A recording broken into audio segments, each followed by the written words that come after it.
Hello everyone. I hope you can recall the discussion in the last session related with the rabies. We are discussing pre-exposure and post-exposure prophylaxis of rabies, and two important regimens we discussed is SN regimen and Zagreb regimen.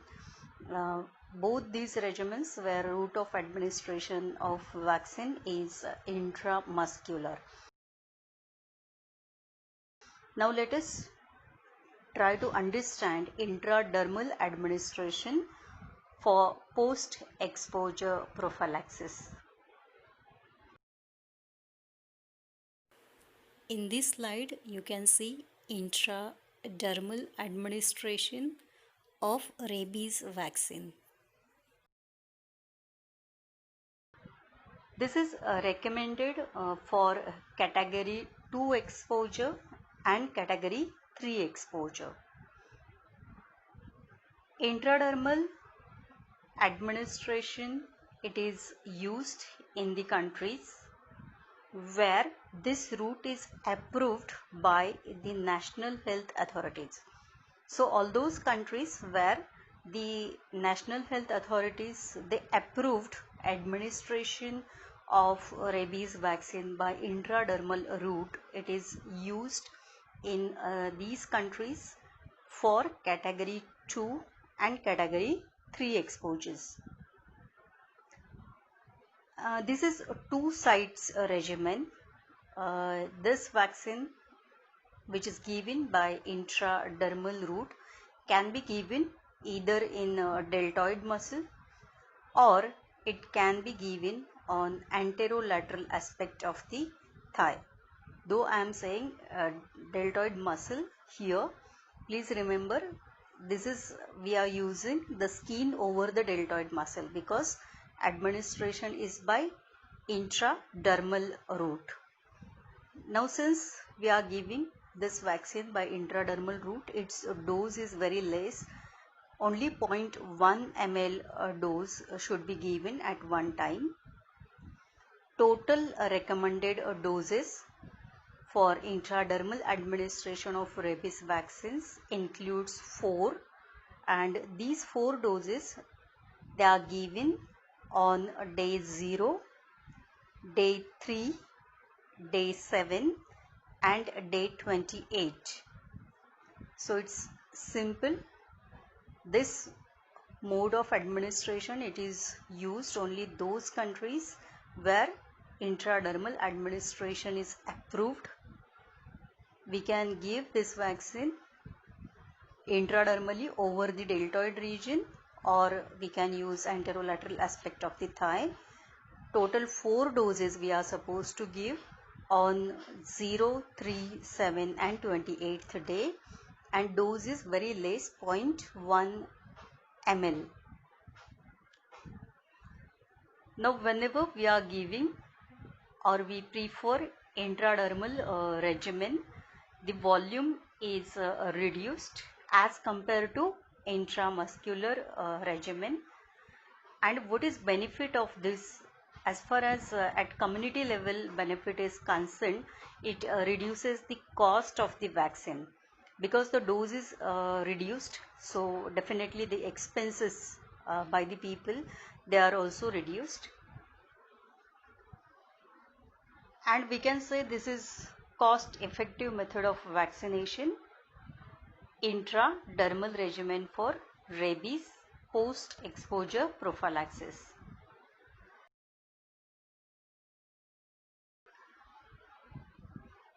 Now which vaccines we can use by this route? As far as its trade names are concerned, it's Verorab and Rabipur. So Rabipur and Verorab can be given by intradermal route, and they are safe and they are efficacious vaccines.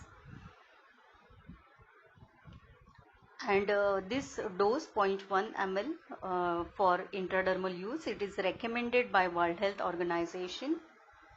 And what precaution you should have to take while administering rabies vaccine by intradermal route is After giving this vaccine, there should be formation of a small bleb and it should be visible.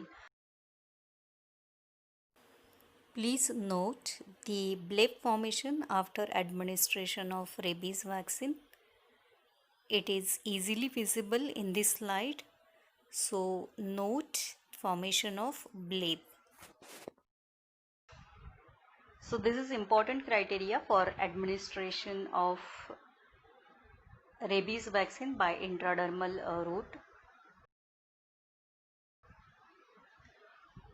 Don't forget we are using two sites, either deltoid or either anterolateral aspect of thigh.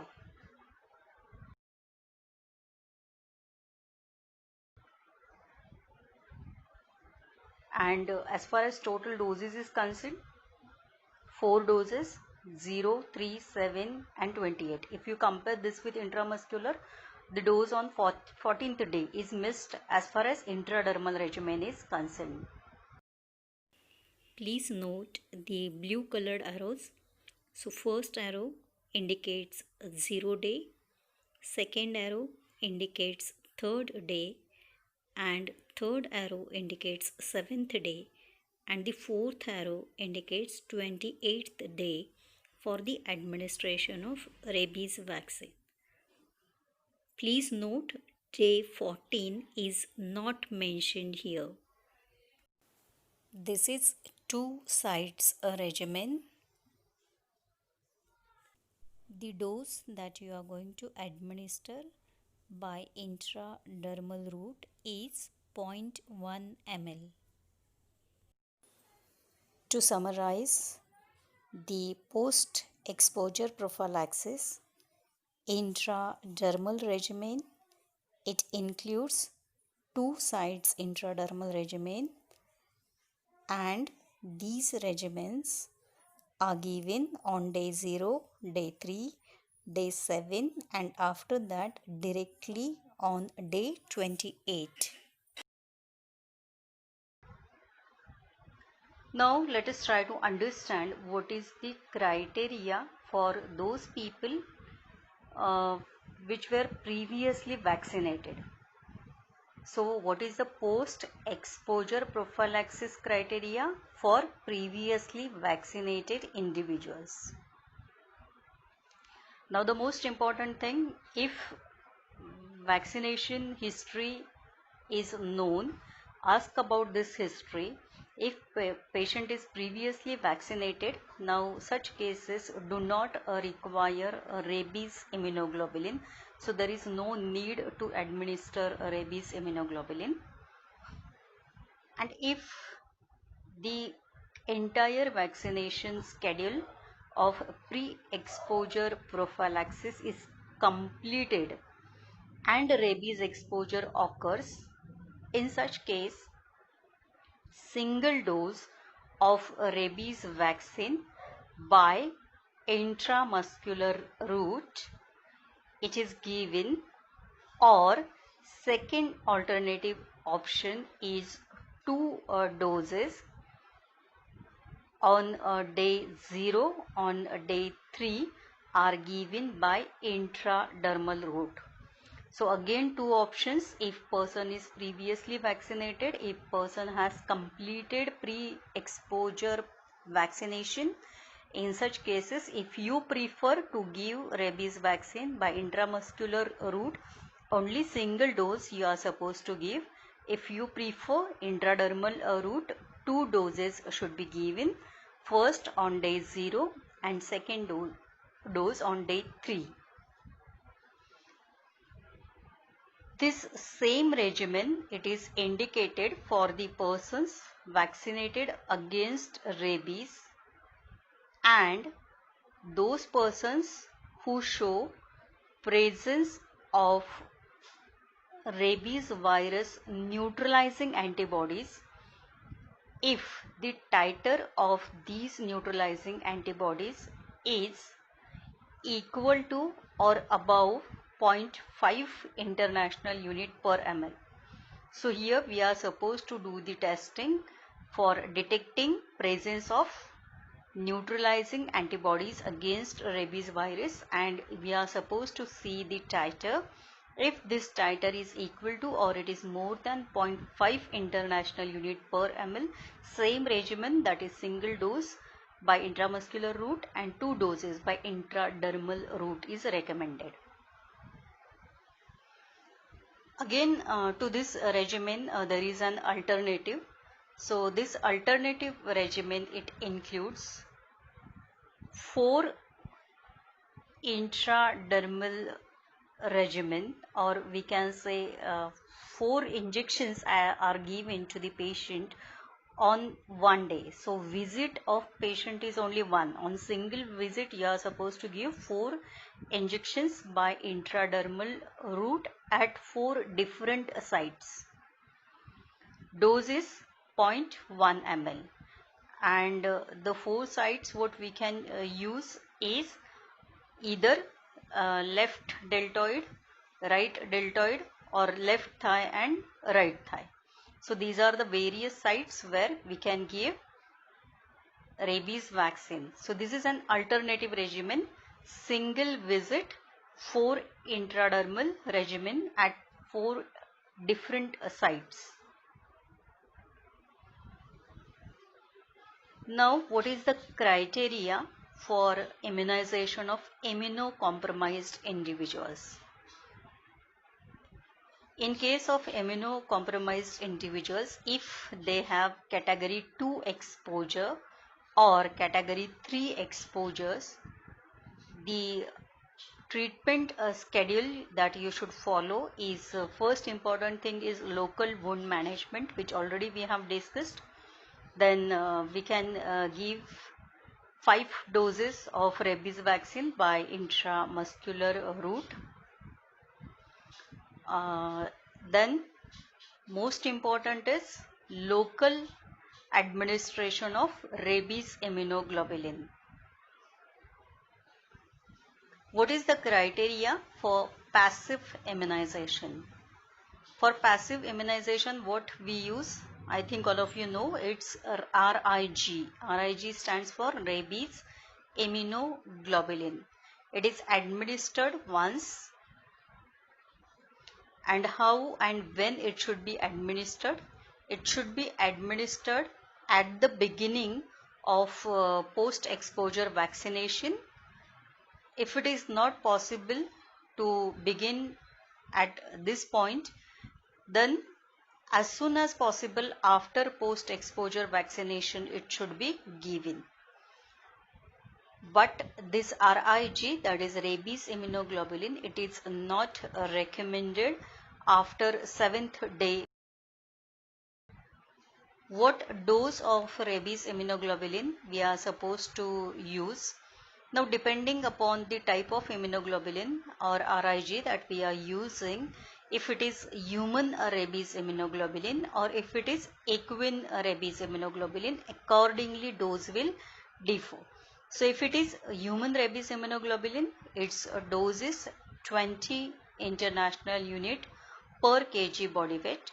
If it is equine rabies immunoglobulin, its dose is 40 international unit per kg body weight. So remember, dose is low for human rabies immunoglobulin and it is high for equine rabies immunoglobulin. We already said its administration is local. So rabies immunoglobulin, it should be administered locally. It should be administered into the site of the wound or around the site of the wound, or you can say it is the site of the bite. If we are using equine rabies immunoglobulin, one should be very careful because it may cause anaphylactic reaction. So all the drugs that are used for treatment of anaphylactic reaction must be ready with us before we give this equine rabies immunoglobulin. As far as statistical data is concerned, if we immunize 45,000 cases, out of these 45,000 cases, one case may develop anaphylactic reaction.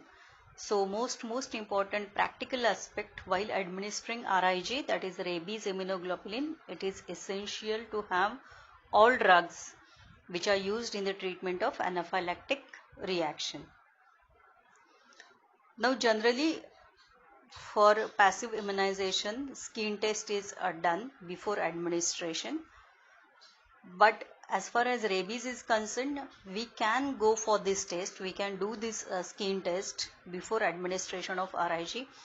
But whatever results you are getting, we should not rely on this result. Whatever the skin test result may be, it is essential to give rabies immunoglobulin if it is indicated. Now let us try to understand pre-exposure prophylaxis. Pre-exposure prophylaxis, to whom it is indicated?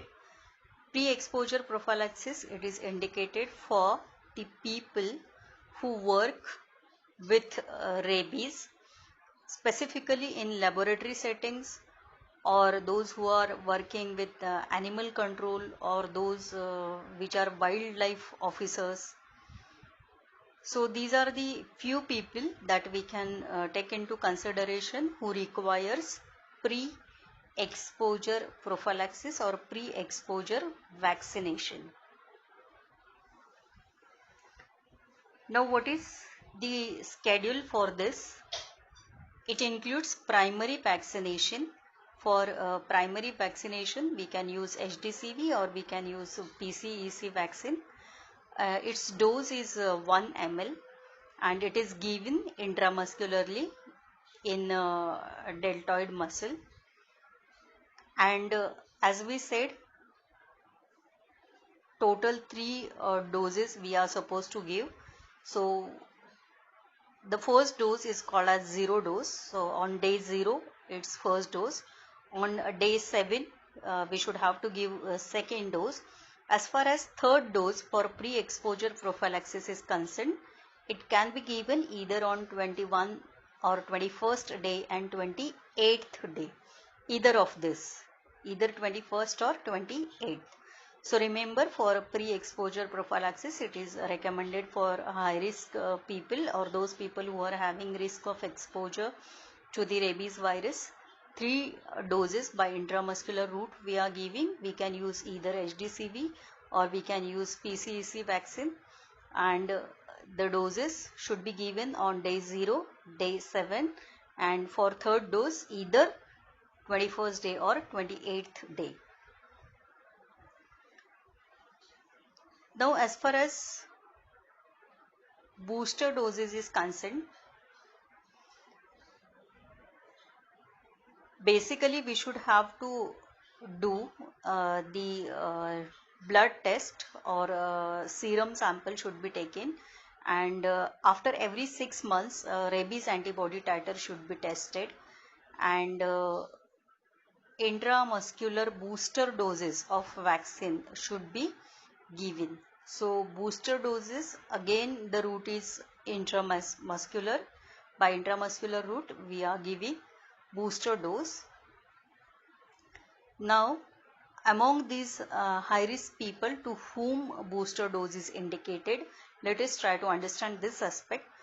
So it includes all those people who belongs to the high risk category, plus among the high risk category only those people who are having continuous risk of exposure to rabies virus. So it mainly includes those people which work in rabies virus research laboratory, or those people which are involved in vaccine production. So these are the people, they are having higher risk of continuous exposure. So these people, they require booster dose, and booster dose we are giving by intramuscular route, provided their serum sample should always be tested for rabies antibody titer. And what is the time interval? So regular time interval, it is of 6 months. After every 6 months antibody titer must be tested.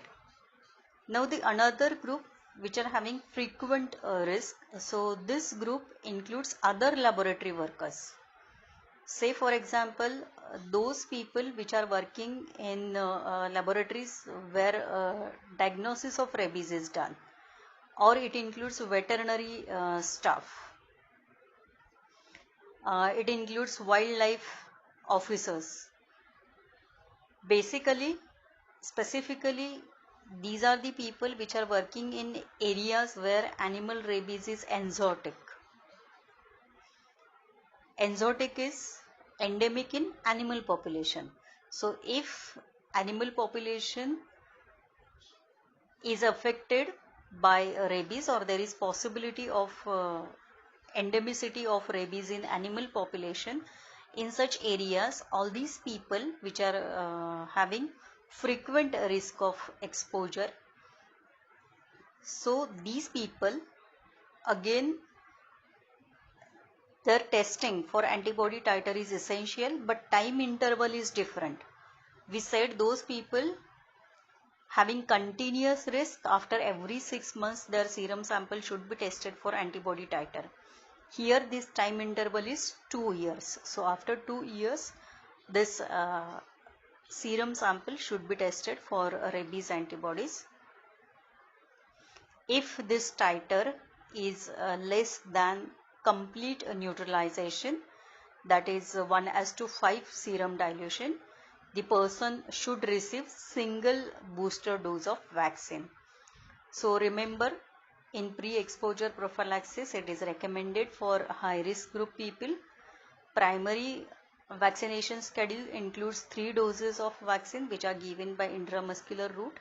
And as far as booster dose is concerned, so whether the risk is continuous or whether the risk is frequent, in both cases it is essential to do serum rabies antibody titer. And as we said, time duration will differ. Continuous risk people, after every 6 months test should be done, and for those people which are having frequent risk, this time interval may be prolonged to 2 years. Or you can remember simple criteria, whether the risk is continuous or whether the risk is frequent. If rabies virus neutralizing antibody titer, it is less than 0.5 international unit per ml, the booster doses are recommended. So as after 6 months or after every 2 years we are doing this test, so what is the value that should be taken into consideration for administration of booster dose? It is the value of 0.5 international unit per ml. If the value is less than this, booster doses of rabies vaccine are recommended. Now when we are immunizing the people with rabies vaccine, whether it is pre-exposure prophylaxis or whether it is post-exposure prophylaxis, whenever we are administering vaccine, there is possibility that adverse events may occur following immunization. So here I am talking about active immunization. So what adverse events can occur following rabies immunization? Now, as you know, the route of administration of this vaccine is parenteral. So either we are giving by intradermal route or we are giving vaccine by intramuscular route. So at the site of injection, a local reaction can occur. So there can be pain, swelling, or there can be erythema, that is redness. Few vaccinee, they may develop transient fever. There can be headache, dizziness. Some persons may develop some gastrointestinal disturbances or gastrointestinal symptoms. And systemic adverse events may be seen in about 5 to 15% of vaccinees. What are the contraindications and what precautions we are supposed to take? Contraindications as far as pre-exposure prophylaxis is concerned, if on previous vaccination severe reaction has occurred, the vaccine should not be repeated. And as far as post-exposure prophylaxis and contraindications is concerned, there is no contraindication for post-exposure prophylaxis. Why this is so? Because rabies is fatal disease. So we should have to weigh the risk and benefit. So for the benefit of the patient, there is no contraindication to each and every patient we can give post-exposure prophylaxis. Another important precaution should be taken, that you must inquire whether the patient is taking anti-malarial drug like chloroquine. So if you get positive drug history, that is if the patient is taking anti-malarial drug chloroquine, you should have to prefer intramuscular regimen, because we are having two options, either intramuscular regimen or intradermal regimen. But in these patients who are on chloroquine, intramuscular regimen is recommended. The reason for this is these patients on intradermal administration of rabies vaccine may show reduced response. So this is the thing, this is the precaution that you should have to consider. Now, to recall, we said rabies vaccination, two important vaccines you should have to remember, for which can be used for pre-exposure as well as post-exposure prophylaxis. Just now I said it is HDCV. So HDCV, it stands for human diploid cell vaccine, and PCEC, it stands for purified chick embryo cell vaccine. And both these vaccines we can use for pre-exposure prophylaxis as well as for post-exposure prophylaxis.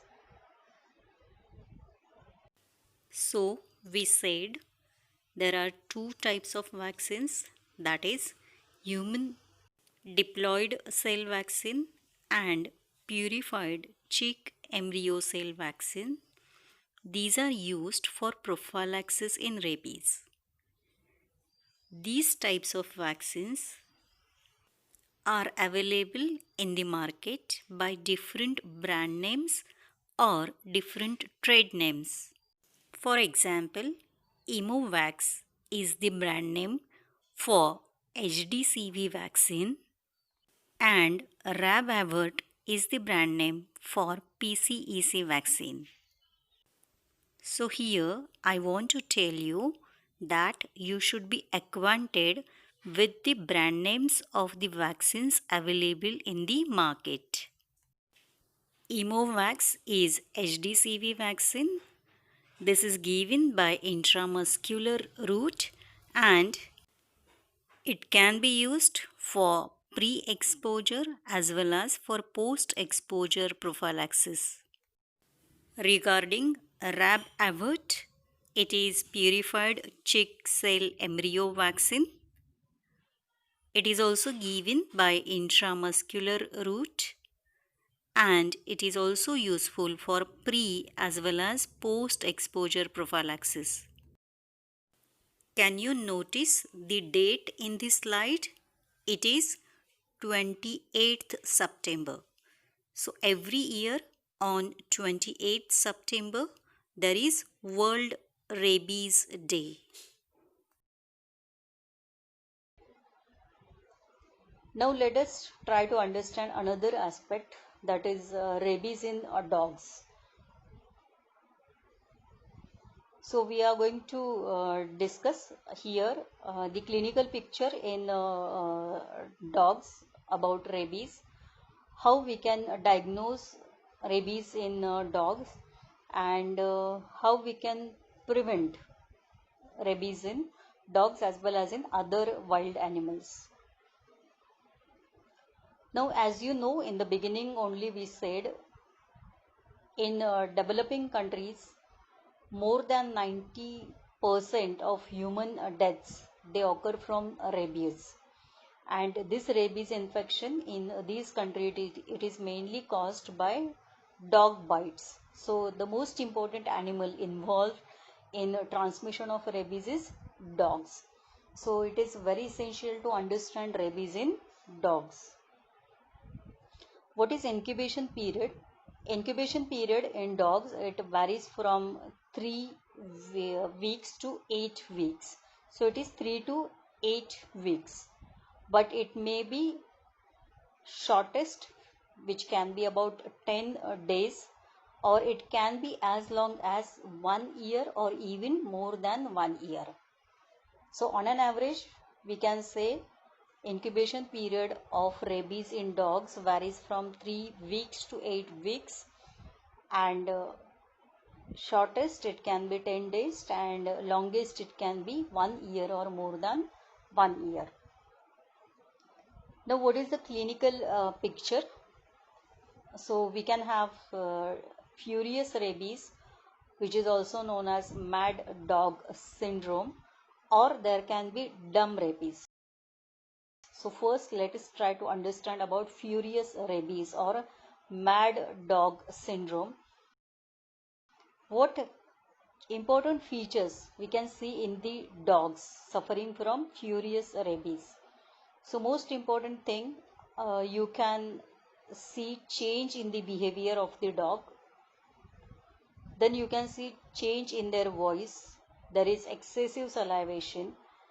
Then you can see these dogs, they are running, or in final stage there can be paralysis. Now what change in behavior you can see? So the most important feature of furious rabies in dogs is change in behavior. It is not only seen in dogs, but it is also seen in other rabid animals also. So what happens? What change you can notice in animal behavior? These rabid animals, they become aggressive, and basically they become fearless. Say they loses fear of people. And another important change that you can notice is these animals, they bites to the humans without provocation. And not only they will bite to humans, but they can bite to other inanimate objects also. So they can bite to sticks, stones, mud, etc. So, what we should do in order to understand the development of rabies in dogs, we must keep ourselves alert so as to find any abnormal behavior in the dogs. And now you know what abnormal behavior we can see in case of rabid dogs. Like aggressiveness is one of the earlier manifestation related with the rabies in dogs. In addition, we can notice that dogs becomes fearless to the people. They bites without provocation, and even they bites to unusual objects like sticks, stones and other objects. So it is important to notice any behavioral change in the dogs which is suggestive of rabies in dogs. In this slide, you can notice aggressive nature of this dog. Another important feature that you can notice is these dogs which are rabid, they run or they wander aimlessly. They run away from the home, they wander aimlessly, and whenever they are running, whatever things come in between their way, they bites. So if it is a human, they will bite to human. If it is another animal, they will bite to these animals. So this is another most important thing related with the rabies in the dogs. In these slides, please note the aimless wandering or aimless running of the rabid dogs.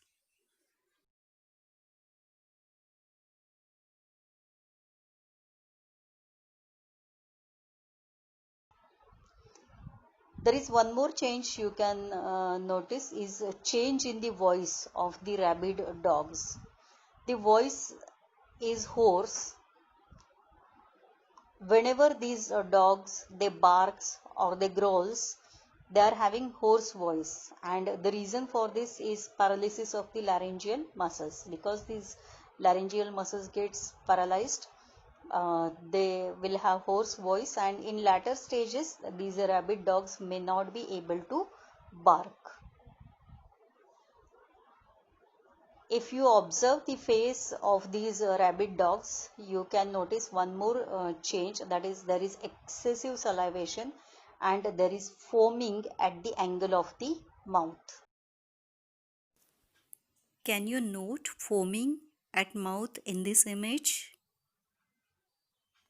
Excessive salivation and foaming is another important feature which we can find in rabid dogs. Paralytic stage, as we said, this is the stage which is seen in a later part of the illness. There is paralysis of the whole body, and finally the dogs enters into comatose condition and death occurs.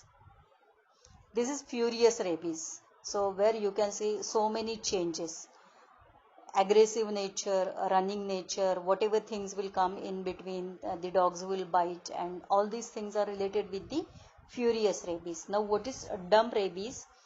Now dumb rabies, in these cases there is no aggressiveness, there is no excitation, there is no irritation, and this is predominantly paralytic rabies.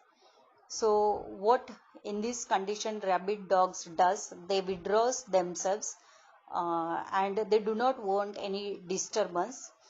Basically there is excessive sleepiness, and generally these dogs they dies in about 3 days. Is there any possibility of survival of rabid animals? So as far as survival of rabid animals is concerned, they may survive for the period of 1 week after appearance of symptoms of rabies, but after that these rabid animals they will die. How we can diagnose rabies in dogs or in other animals? There are 4 important tests that can be performed. First is fluorescent antibody test, second is microscopic examination, third is mouse inoculation test, and fourth one is corneal test. Fluorescent antibody test, basically it is helpful for a rapid diagnosis of rabies. The results are available within few hours, and this is most accurate and most reliable test. This is based on detection of viral antigen in the infected specimens. Now how this test is interpreted? We are taking the sample of brain tissue. If this is negative for FRA, that is fluorescent antibody test, what interpretation we can do is the saliva of animal do not contain rabies virus. We are talking about negative test results. If test results are negative, our sample is brain tissue. So if we have taken brain tissues and if we have performed FRA test, this FRA test is negative, our interpretation is the saliva of rabid animal do not contain rabies virus, and the beaten person need not require any treatment. There is additional benefit of this test. This test helps to differentiate between clinical rabies and vaccine reaction. So in clinical rabies, fluorescent antibody titer is very high. So based on this high titer, we can do this differentiation. Another test that is used for diagnosis is microscopic examination. It is also helpful for a rapid diagnosis of rabies. Here also we are using brain tissue as sample, and this test, it is mainly based on detection of or presence of Negri bodies in brain tissue. Near about 75% to 90% cases of rabid dogs, they are detected by microscopic examination. So this is most commonly used test, that's what we can say. So where by using brain tissue as sample we can detect presence of rabies in rabid animals, and here we are mainly detecting presence of negri bodies. Mouse inoculation test. This is another useful test for laboratory diagnosis of rabies in dogs. As we are saying mouse, here we are supposed to use a suckling mouse. So suckling mouse are used for the test, and in this test we inoculate a rabies virus by intracerebral route. How we are supposed to perform this test? So what are the various requirements that are required for performing this test? We should have normal saline, centrifuge is required, tuberculin syringe is required, and minimum 4 suckling mice should be there, and our sample which is of brain tissue. So first step is preparation of emulsion. So brain tissue and normal saline is taken and its emulsion is prepared by centrifuging it at the rate 2000 rotations per minute for 5 to 10 minutes. So what we are supposed to do, normal saline लेना है, brain tissue लेना है, centrifuge में डालना है, 5 to 10 minutes at 2000 rpm we are supposed to rotate it. Now we are having supernatant fluid, so we are supposed to take supernatant fluid 0.03 ml. Now this fluid, by using tuberculin syringe, it is injected into 4 suckling mice and it is injected intracerebrally. Now after injecting this supernatant fluid, the mice must be observed for 6 to 8 days and observation must focus on whether the signs and symptoms of rabies appears or not. If the signs and symptoms of rabies appears within 6 to 8 days, further tests are performed which are helpful for identification of rabies virus.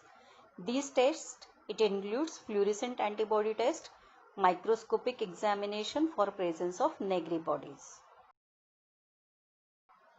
Last test is corneal test. It is based on a detection of rabies virus antigen by fluorescent antibody test. The samples that we can take is corneal impressions or we can take a skin biopsies. Positive test indicates rabies, but negative test, it does not rule out possibility of rabies infection. So corneal test, though it is negative, it won't rule out the possibility of rabies infection.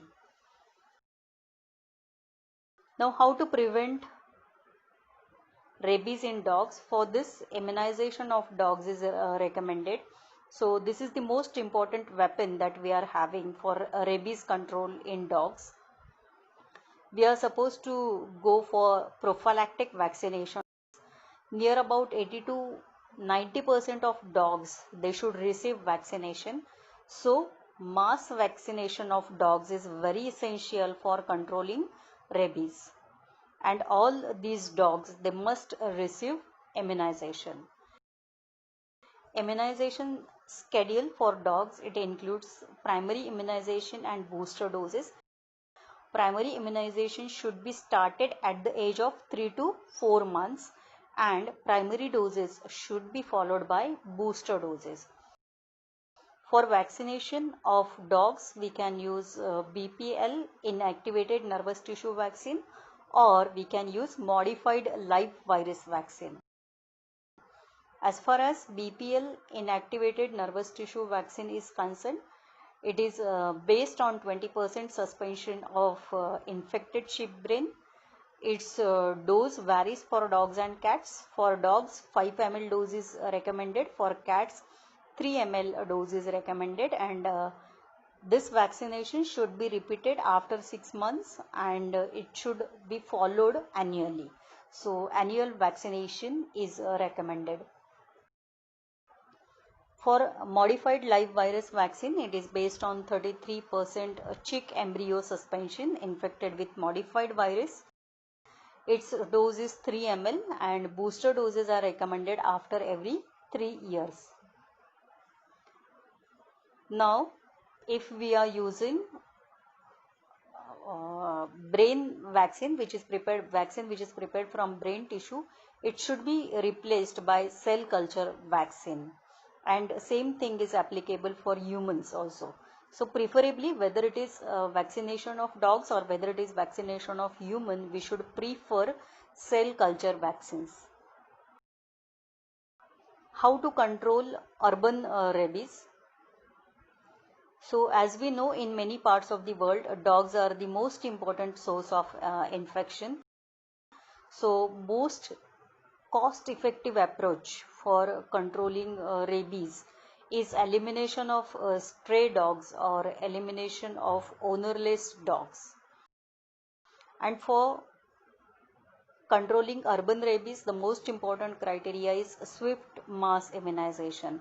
So what it means is 80% of dog population should be immunized in shortest possible times. There are some other methods that are used for controlling rabies. It includes registration and licensing of all domestic dogs, then restraining of dogs in public places. If the dogs or cats they are bitten by rabid animals, immediate destruction of these beaten dogs and cats should be done. If we bring imported dogs, such dogs must be quarantined for 6 months. And another important aspect is health education of the people. People must be educated regarding how to take care of the dogs and how to prevent rabies in dogs. To repeat, we said registration and licensings of all domestic dogs, restraining dogs in public places, immediate destruction of those dogs and those cats beaten by rabid animals, and quarantine of imported dogs for 6 months duration. In addition to this, the most important part is health education of the people related with how to take care of the dogs and how to prevent rabies in dogs. For controlling rabies in animals, specifically wild animals or other animal species, immunization of foxes is done against rabies, and for this oral vaccine is available, but such oral vaccine is not available for dogs. How this vaccine is given? So it is given as the baits. So oral vaccine baits are prepared, and these baits they are distributed over the areas where habitation of foxes is present. And there are certain countries, by using this criteria, they have successfully controlled wild animal rabies. So examples of these countries, it includes Canada, Germany, Switzerland. So this technique definitely in future it will help to prevent or to control rabies in other wild animal species also. But as we said, such oral vaccine baits they are not available for dogs. So this is about the rabies. So this session ends with all the aspects related with the rabies. Let's have recap.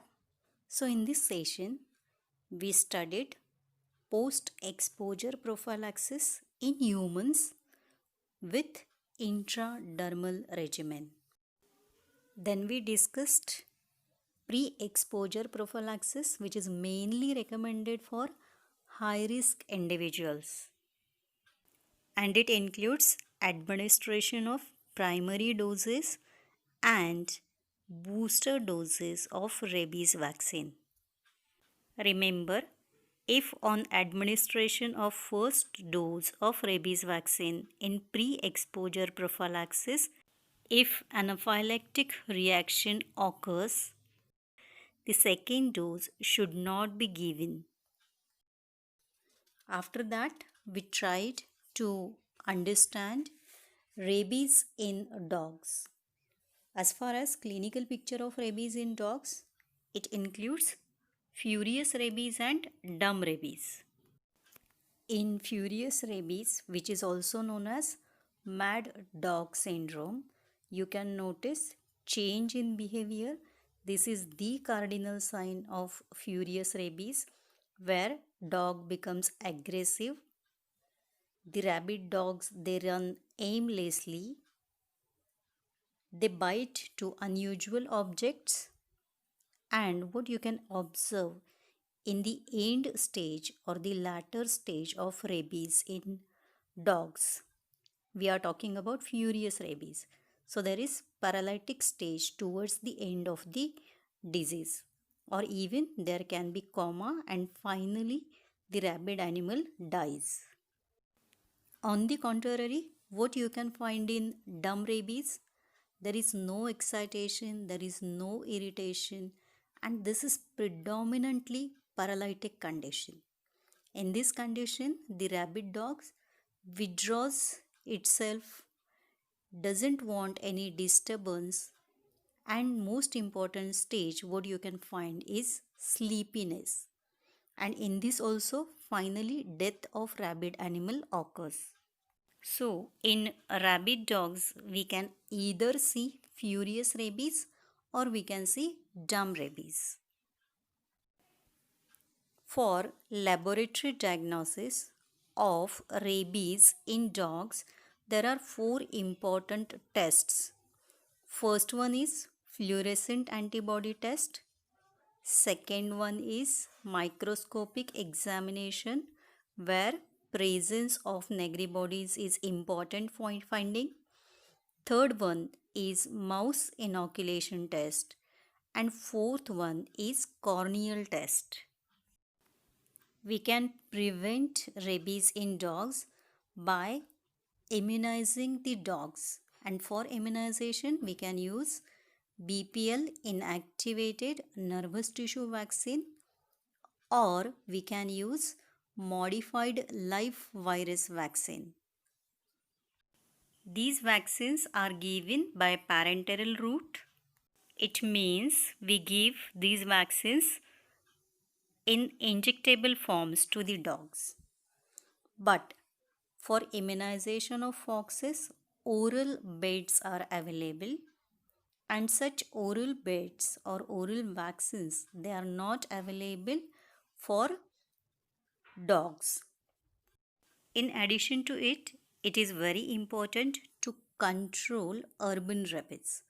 For this, registration, restrainment, quarantine, health education are the various measures that we can use for controlling rabies in urban areas. I hope you understood all the aspects related with human rabies or rabies in man as well as rabies in dogs. So now it's time to test your knowledge. Are you ready for it? Yes. Now let's begin from the initial or the first session. What different things we studied and what different things you are supposed to know regarding rabies. So first basic thing is, what is rabies? Rabies is a zoonotic disease which is caused by Lassa virus type 1, and it is transmitted by bites of rabid animals to humans. Which animal is mainly involved in transmission of rabies to humans?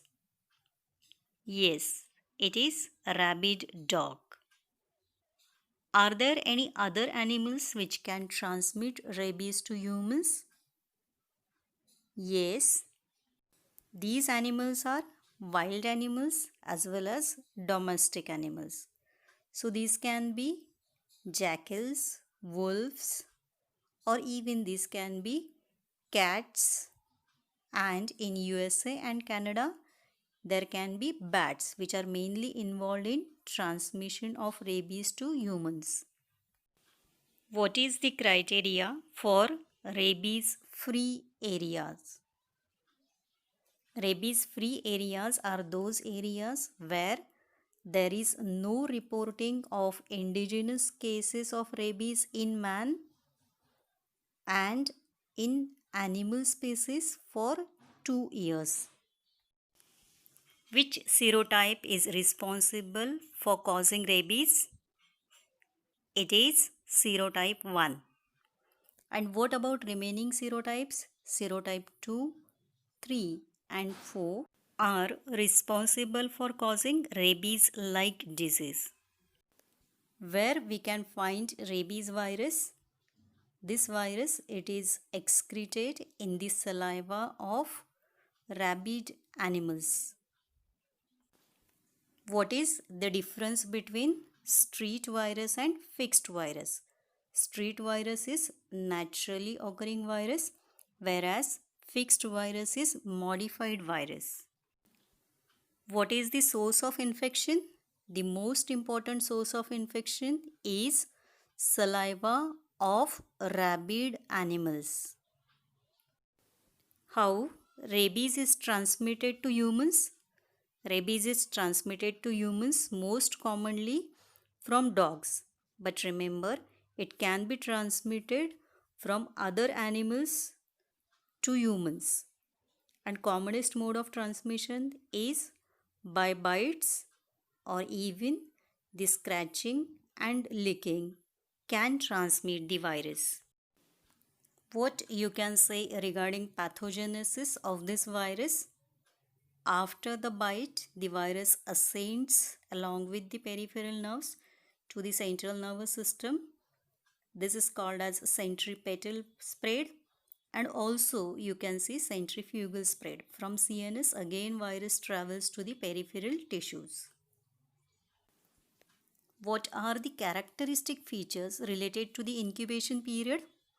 Two important keywords it includes. Incubation period is long and it is variable.